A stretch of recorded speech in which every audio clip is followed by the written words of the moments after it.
The wedding invitation sat on my desk like a ticking bomb, its gold-embossed letters mocking me with every glance. I hadn't stepped foot in my hometown for 10 years, and now my cousin wanted me to be her maid of honor. The irony wasn't lost on me. The forgotten daughter, suddenly important enough to stand beside the bride. I'm June, and the last time I saw my parents, they made it crystal clear that a daughter wasn't what they had planned for their legacy. "If only you were born a boy," my mother would say, shaking her head while serving dinner to my father first. Always first. My phone buzzed. Chelsea's name flashed across the screen. "June, did you get the invitation?" Her excitement crackled through the speaker. "Yeah, just looking at it now." I traced the edges of the envelope with my finger. "Are you sure about this? Your parents might not—" "Stop right there," she cut in. "It's my wedding, and you're the only person I want standing next to me.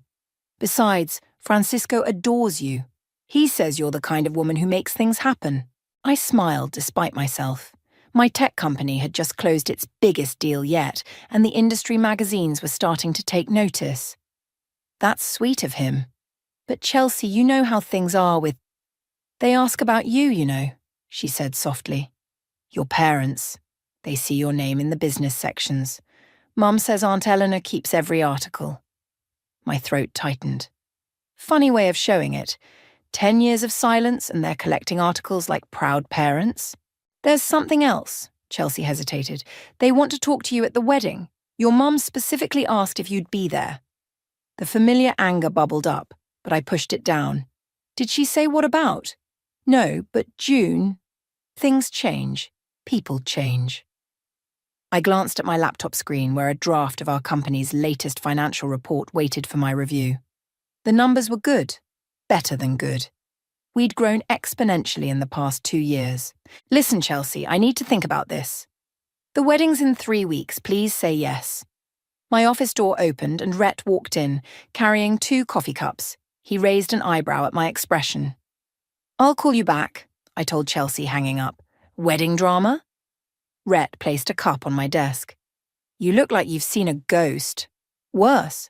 My parents want to talk." He sat down, leaning forward. "The same parents who told you that investing in your education was a waste because you'd just end up someone's wife?" "The very same." I took a sip of coffee. "Chelsea says they've changed." "People don't change that much, June. They just get better at hiding who they are." He paused. "Unless they need something." A new message popped up on my phone from Lisa, my childhood friend. "Just heard you might come back for the wedding. Your mum was at the grocery store telling everyone how proud she is of her successful daughter. Something's up." I showed Rhett the message. He let out a low whistle. "Suddenly proud, huh? Right when your company's making headlines?" My thoughts exactly.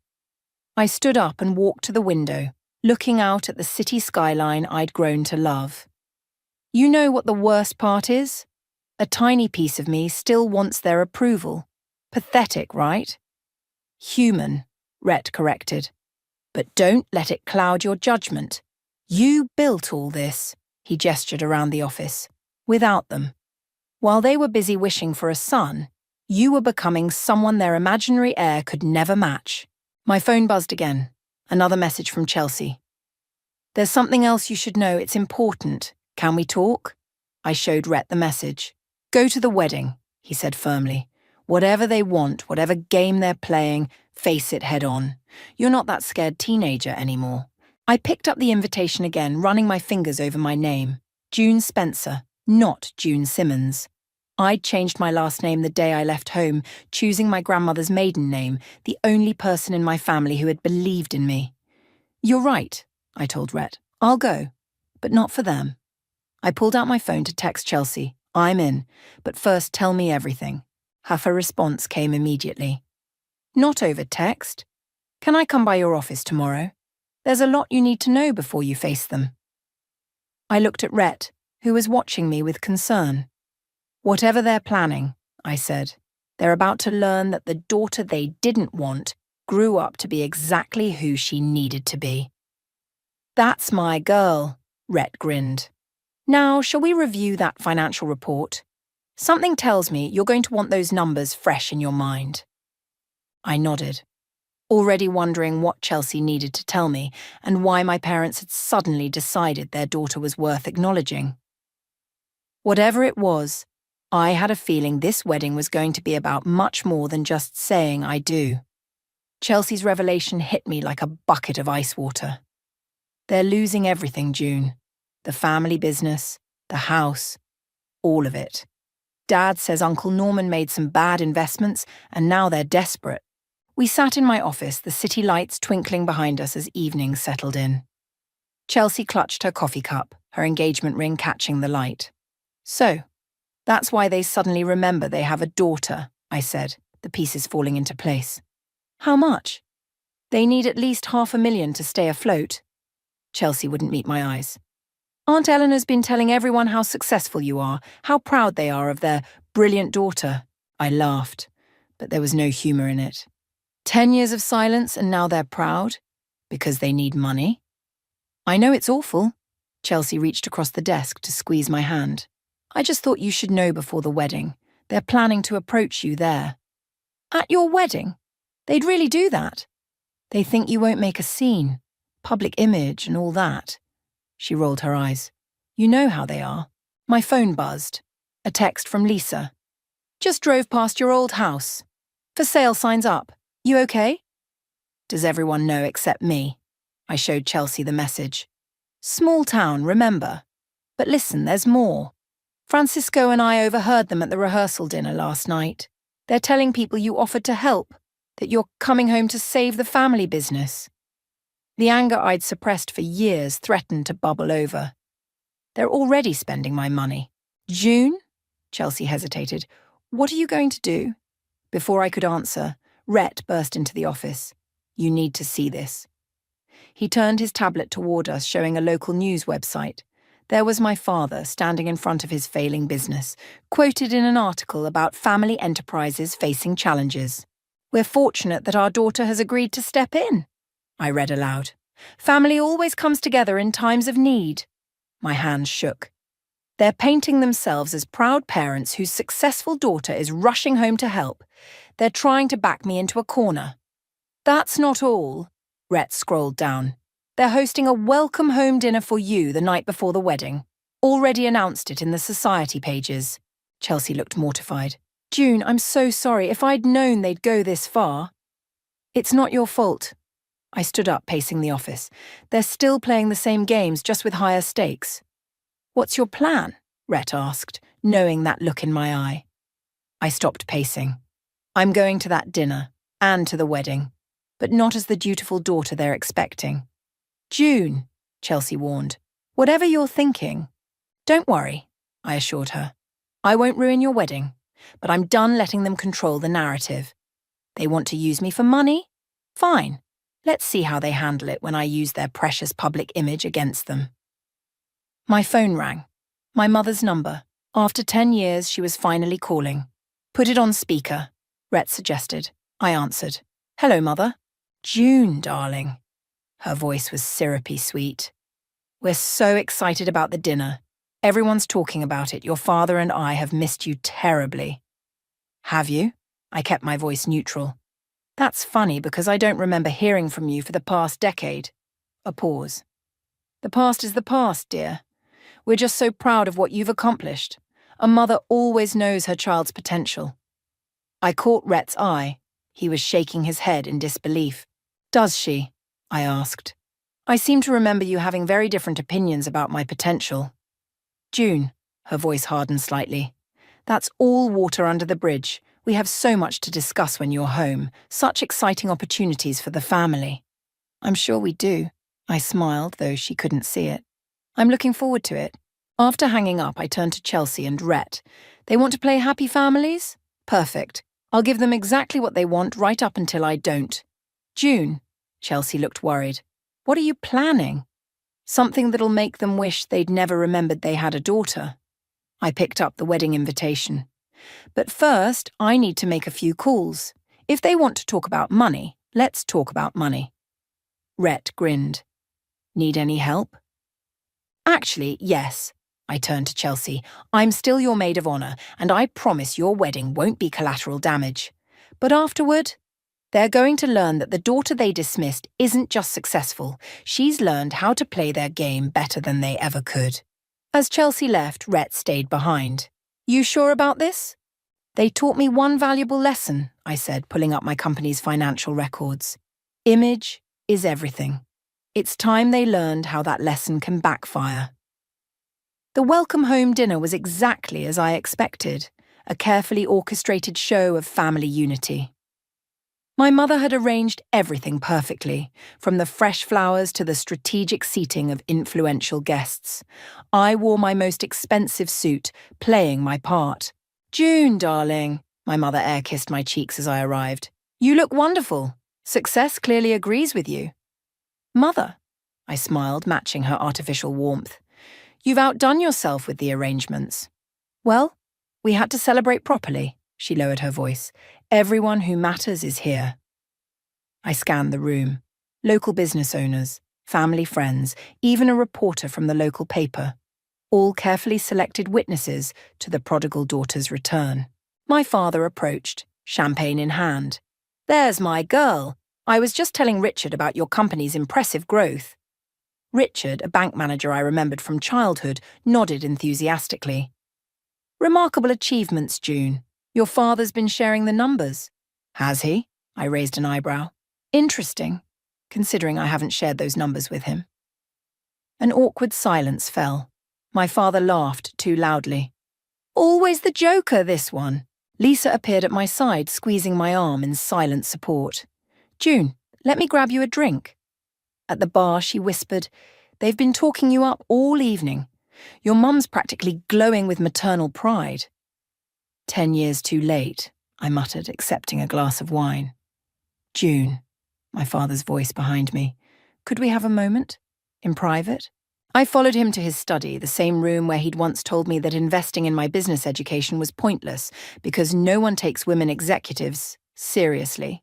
He closed the door. You've done well for yourself. No thanks to you. Now, June, he straightened his tie. Let's not dwell on the past. We're family. Family supports each other. Does it? I sat in his leather chair, and watched him flinch. Like you supported me? We may have made mistakes, he paced the room, but we're proud of you now. And with your help, we could rebuild everything. Make it a true family enterprise. How much do you need? He named the figure, larger than what Chelsea had mentioned. That's a significant investment, I said carefully. Investment? He laughed. June, we're your parents. This is about family, not business. Everything's business with you, Father. You taught me that. A knock at the door. My mother entered, closing it behind her. Is everything settled? Our daughter seems to think this is a business transaction, my father said tightly. Isn't it? I stood up. You haven't spoken to me in 10 years. Now you're hosting dinners, bragging about my success, telling people I'm coming home to save the family business, all without asking me first. We're your parents, my mother stepped forward. We have a right to what? My money? The success you said I'd never achieve? I moved toward the door. You know what's funny? If you'd just called, apologized, shown any genuine remorse, I might have helped. But this? I gestured toward the party outside. This manipulation. June, my father's voice hardened. Think carefully about your next move. Your reputation. My reputation? I laughed. I built that without you, just like I built everything else you're trying to take credit for. People are watching, my mother hissed. They expect what you told them to expect. That's your problem, not mine. I opened the door, but turned back one last time. I'll see you at Chelsea's wedding. I'm sure you'll be proud to have your successful daughter give a speech. Their faces paled simultaneously. Back at the party, Lisa intercepted me. You okay? Perfect, I smiled at the curious onlookers. Just discussing some exciting family business opportunities. The reporter perked up. Any comments about the rumoured family enterprise expansion? Oh yes, I said clearly. I'll be making a very special announcement at the wedding. Something that'll make my parents incredibly proud. My mother, who had followed me out, froze mid-step. Really? The reporter scribbled frantically. Care to give us a hint? Let's just say, I raised my voice slightly, it's about family legacy, about making sure the right people benefit from success. My father's hand gripped his champagne glass so tightly I thought it might shatter. Lisa whispered, "What are you planning?" "Justice," I murmured back, served cold with a side of karma. As I left the party, I heard my mother making excuses about my jet lag. But I didn't care. Let them spend the next few days wondering what I'd do. Let them taste the anxiety they'd fed me for years. The wedding was in 2 days and I had preparations to make. They wanted their successful daughter to make a statement. I'd give them one they'd never forget. "You're doing what?" Rhett's voice crackled through my phone's speaker as I paced my hotel room. "June, that's either brilliant or insane." "Maybe both," I said, reviewing the documents on my laptop. "The paperwork's ready. I just need to make it public at the right moment." Lisa burst into my room waving her phone. "Have you seen this?" She pulled up a local news article. "Local success story returns. Family reconciliation leads to business merger." "They're still pushing the narrative," I muttered, "even after last night." "Your mum's been calling everyone." Lisa sat on the bed. "Damage control. Saying you were tired from travel, that everything's proceeding as planned."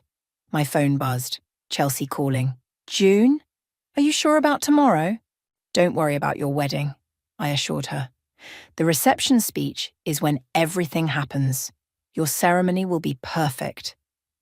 "It's not that," she hesitated. "Your mum just called Francisco's parents. She's telling everyone you're making a major investment announcement during your speech." Rhett, still on speaker, laughed. "They really don't know when to quit, do they?" A knock at my door. Lisa opened it to find Francisco standing there, looking concerned. "June," he stepped in, "we need to talk. Your father cornered my dad at the rehearsal dinner. He's basically promised them a business partnership through you." "Of course he has." I closed my laptop. "They're trying to force my hand by creating expectations." "It's more than that," Francisco sat down.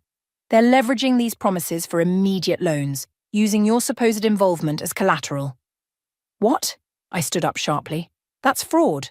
"Only if you don't follow through," Lisa pointed out. "They're betting you won't humiliate them publicly." "Watch me." I pulled out my phone, dialing my lawyer. "Sarah, move forward with everything we discussed. Yes, tomorrow. And contact the SEC about those unauthorized promises." After hanging up, I turned to Francisco. "I need a favor. Can you make sure my speech is moved to right after dinner? Before anyone leaves?" He nodded. "Already done. Chelsea suggested it." "Perfect."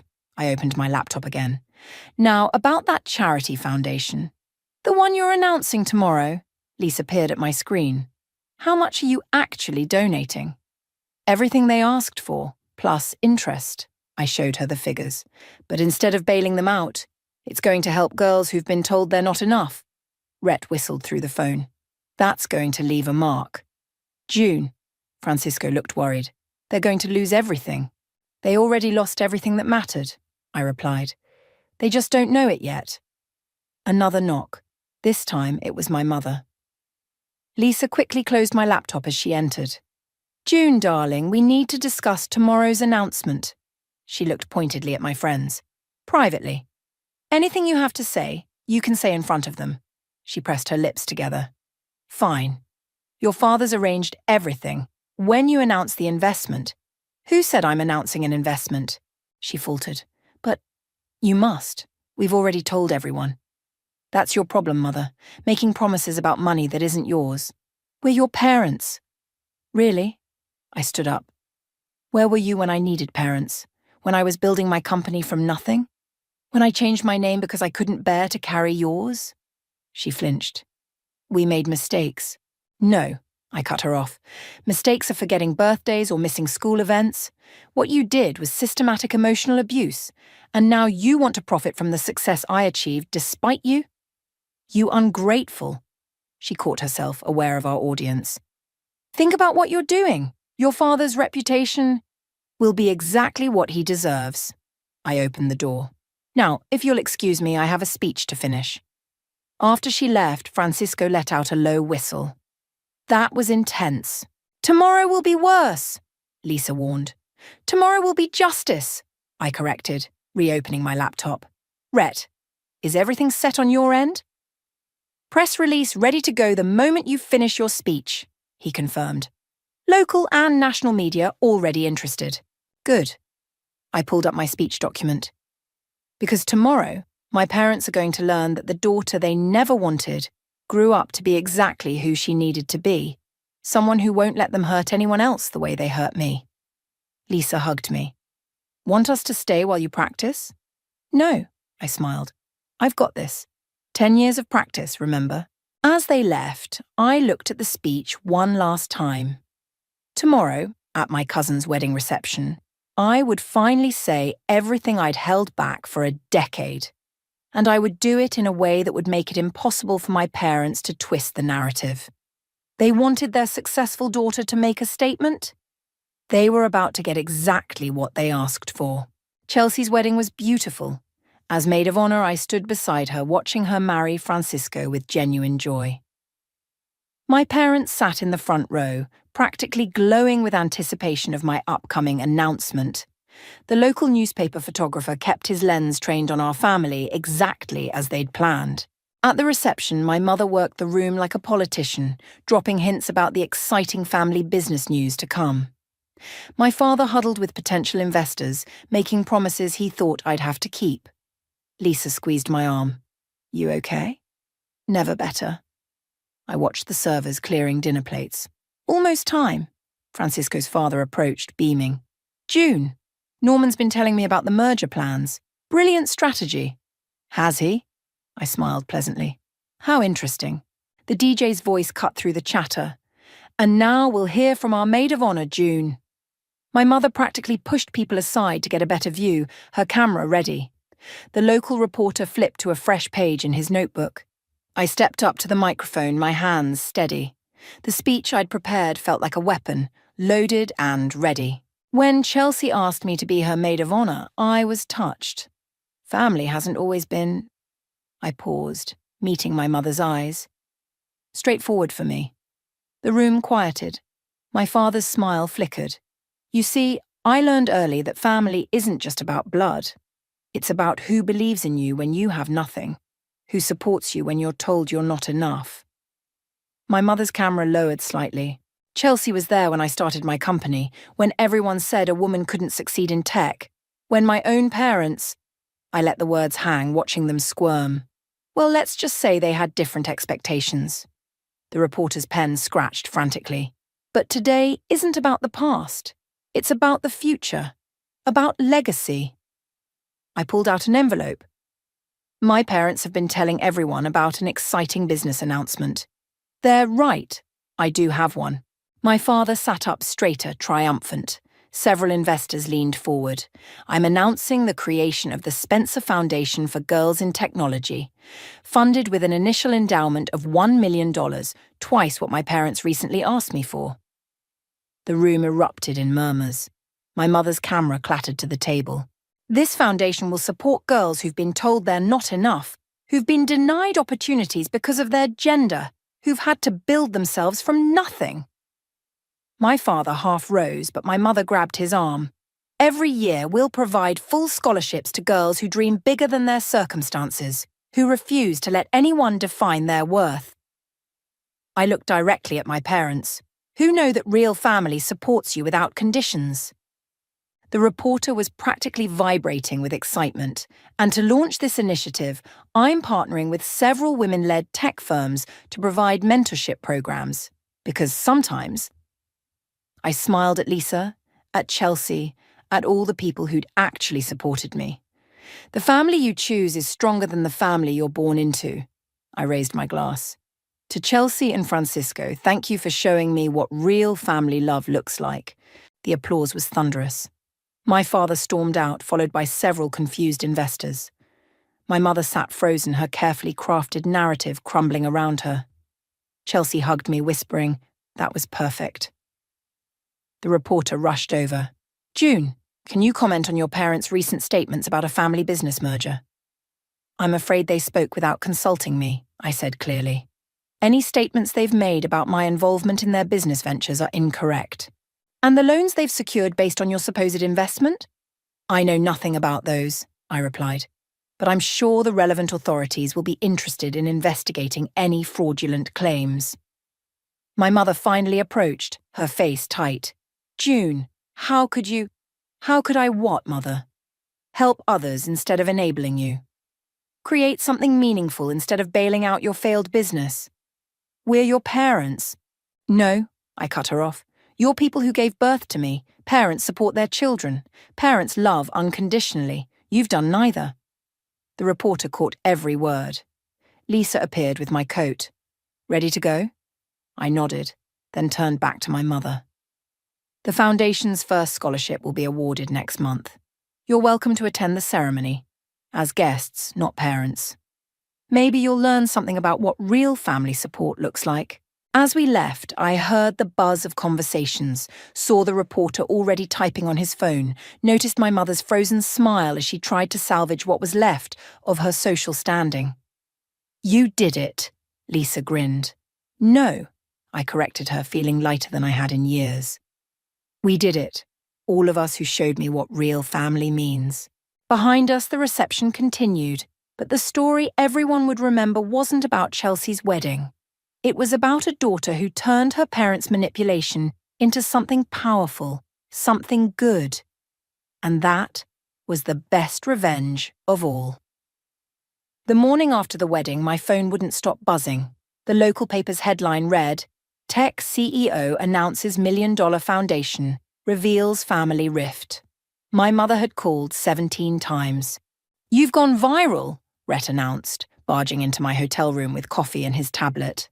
National media's picking up the story. Daughter turns parents' manipulation into force for good. Lisa looked up from her phone. Your mum's doing damage control on social media. Says it's all a misunderstanding. Is that why she's been calling non-stop? I took a sip of coffee. Or because the bank's probably already calling about those loans? My phone rang again. Francisco this time. June, you need to come to the hotel restaurant now. What's wrong? Your father's here with his investors. It's getting ugly. I grabbed my jacket. Time to face the music. Lisa and Rhett followed me down. The scene in the restaurant was exactly what I'd expected. My father, red-faced, surrounded by angry men in suits. There she is, he shouted as I entered. Tell them this is all a misunderstanding. What exactly should I tell them, Father? That you lied about my involvement? That you secured loans using my name without permission? One of the investors stepped forward. Is it true you knew nothing about the merger plans? Not only did I not know, but I have documentation proving they acted without my consent. I pulled out my phone, showing emails from my lawyer. I've already reported the unauthorized use of my name to the relevant authorities. You ungrateful little... My father lunged forward, but Francisco blocked his path. Think carefully about your next move, Francisco warned. There are witnesses. My mother burst in, looking frantic. June, please, we can fix this. Just tell everyone you've changed your mind. Changed my mind? I laughed. About what? The foundation that's already legally established? The press release that's gone viral? Or the fraud investigation that's probably starting right now? Fraud? One of the investors paled. Norman, you said this was a done deal. It was supposed to be, my father sputtered. She's our daughter. She's supposed to... To what? I cut in. Sacrifice my reputation to save yours, clean up your mess, be the son you always wanted. The restaurant had gone silent, everyone watching the drama unfold. We gave you everything, my mother cried. You gave me nothing but doubt and disappointment. Everything I have, I built myself. And now you want to take credit for it? Another investor stood up. I'm calling my lawyer. This is serious misrepresentation. Wait, my father pleaded. We can work something out. Like you worked something out with me? I turned to the investors. I suggest you all contact your legal representatives. I'm happy to provide documentation showing I never agreed to any of these deals. My mother grabbed my arm. You're destroying your father's reputation. No, Mother, he did that himself. I'm just refusing to save it. Rhett stepped forward, tablet in hand. Should I send that second press release now? The one about the unauthorized loans? My father's face went from red to white. You wouldn't dare. Try me. I moved closer, lowering my voice. You taught me that image is everything, remember? Now you get to watch yours crumble just like you tried to crumble mine. Ms. Spencer. A new voice, a reporter who'd apparently been having breakfast. Would you care to comment on the situation? Actually, yes, I smiled, knowing this would be the final nail in their coffin. I'd like to announce that the Spencer Foundation's first initiative will focus specifically on helping young women whose families have tried to limit their potential. We'll be partnering with domestic abuse organizations to identify candidates. My mother's grip on my arm went slack. Domestic abuse? The reporter's eyebrows shot up. Are you suggesting? I'm suggesting that emotional and financial abuse are just as damaging as physical abuse, and that it's time we help people break free from toxic family dynamics. The investors were already leaving, phones pressed to their ears. My father looked shell-shocked, his carefully built world collapsing around him. You've ruined us, he whispered. No, I corrected him. You ruined yourselves. I just refused to be your safety net. Lisa appeared at my side. Your car's ready. We should head to the airport. I turned to leave, then paused. The Foundation's first ceremony is in a month. I meant what I said. You're welcome to attend. As guests. Maybe watching other parents support their daughters will teach you something. As we walked out, I heard my mother start to cry, heard my father trying to call after his fleeing investors. But for the first time in my life, their drama wasn't my problem. You okay? Lisa asked as we reached the car. Better than okay, I smiled, watching the hotel shrink in the rearview mirror. I'm free. 1 month later, I stood on stage at the Spencer Foundation's inaugural ceremony. The auditorium was packed with young women, their families, and media representatives. My parents' empty seats in the front row spoke volumes. Our first scholarship recipient, I announced, is Maria, a 17-year-old whose father told her that girls don't belong in engineering. Maria stepped forward, beaming. Her mother wiped tears from her eyes, clapping loudly. With this scholarship, Maria will attend MIT next fall. But more importantly, she'll know that her dreams are valid, her ambitions are worthy, and her gender is not a limitation. The applause was deafening. From the side of the stage, Lisa gave me a thumbs up. A commotion at the back of the auditorium caught my attention. My mother slipped in, looking smaller than I'd ever seen her. She took a seat in the last row, clutching her purse like a shield. I continued with the ceremony, introducing each recipient. Rebecca, who built a robotics program at her underfunded school. Sarah, who developed an app to help domestic violence survivors. Ashley, who... The auditorium doors opened again. My father walked in, hesitating before sitting next to my mother. Their presence didn't feel like victory or defeat, just a footnote in a bigger story. After the ceremony, during the reception, Lisa nudged me. Your mum's heading this way. She approached tentatively, looking lost among the celebrating families. June. Yes?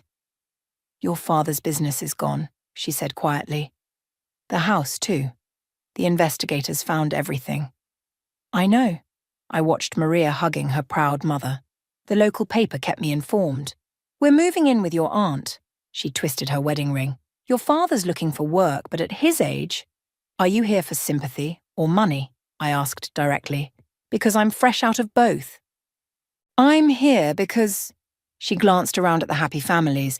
Because I watched that girl's mother hugging her, celebrating her dreams instead of crushing them. And I realized... I never did that for you. No, you didn't. Is it too late? Her voice cracked. To learn how? Before I could answer, Maria bounded over. Ms. Spencer, my mum wants to thank you personally. Maria's mother followed, radiating pride. What you're doing here? It's changing lives, showing these girls they can be anything. My mother watched this exchange, her expression unreadable. That's the goal, I smiled at Maria, to make sure no girl feels limited by other people's expectations.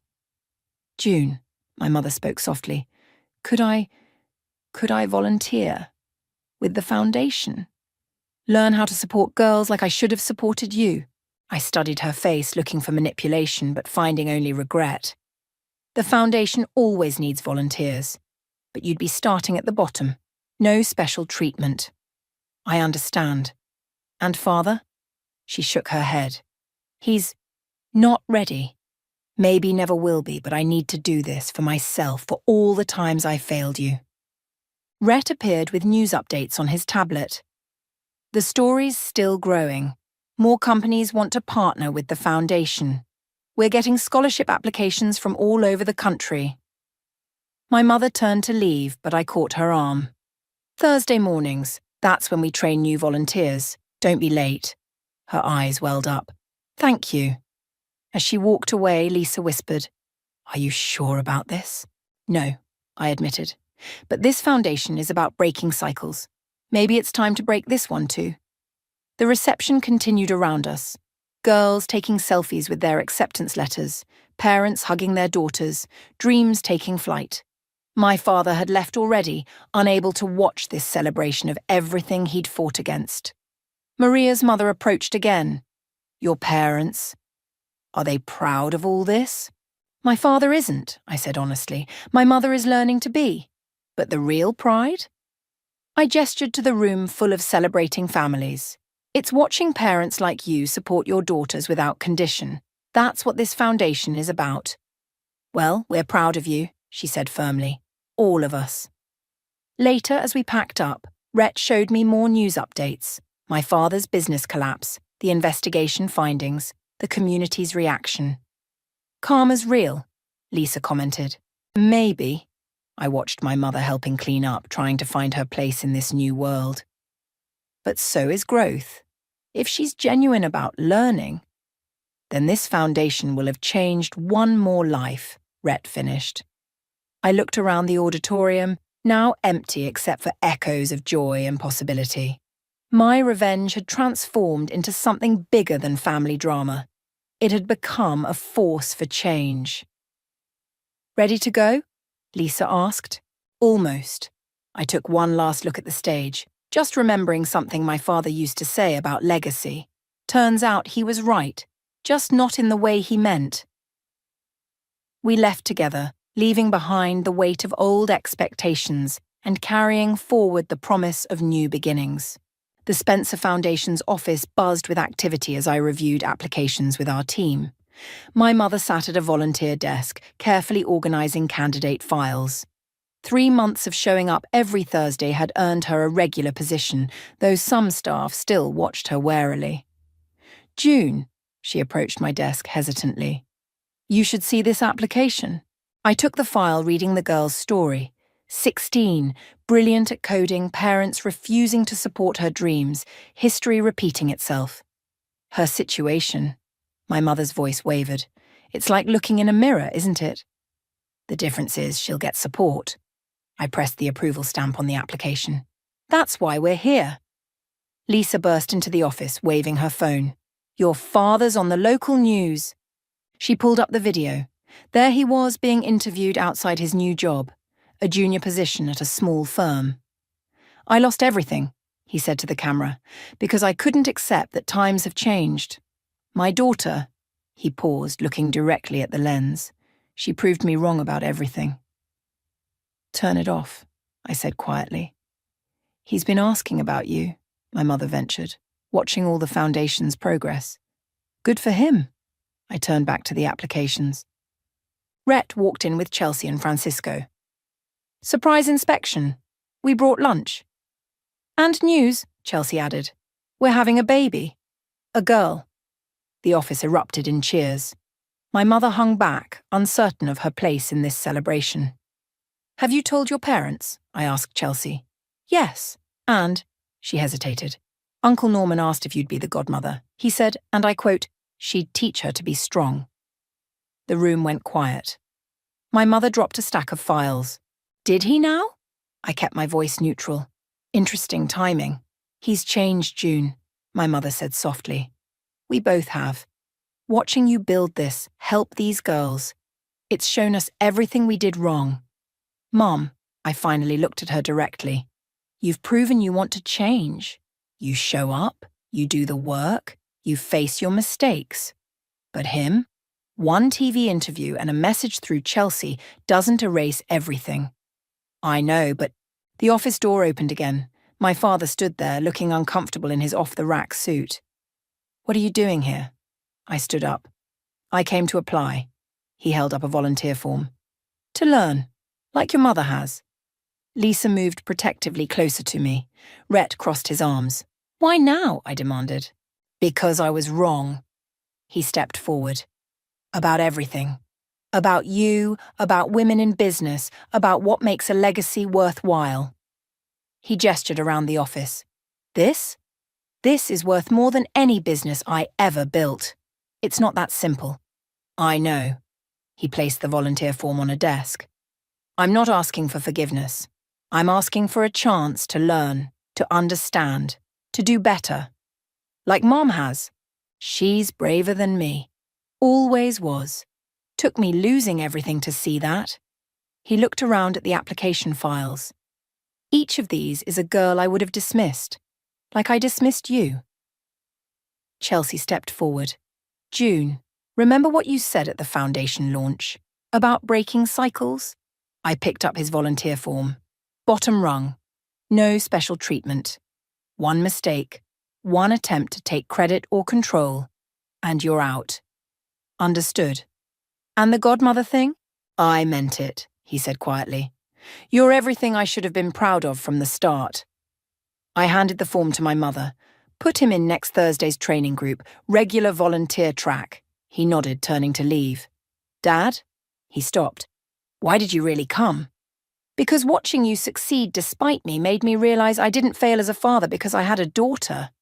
I failed as a father because I couldn't see how lucky I was to have you. The office remained silent as he left. My mother wiped her eyes. Well, Rhett broke the tension. Shall we eat this lunch before it gets cold? As everyone gathered around, I watched my mother explaining procedures to new volunteers. Through the window, I saw my father get into his modest used car. Such a change from his former luxury sedan. You okay? Lisa asked. You know what? I smiled, looking at the approved application in my hands, the girl whose parents didn't believe in her. I really am. Because this was never about revenge, it was about change, and sometimes change has to start with us. Chelsea hugged me. So, about that godmother thing. Let's see how Thursday's training goes first, I laughed. One step at a time. The foundation office hummed with activity, applications being processed, dreams being supported, cycles being broken. My parents were learning slowly what they should have known all along. That true legacy isn't about control or expectations. It's about giving others the chance to soar.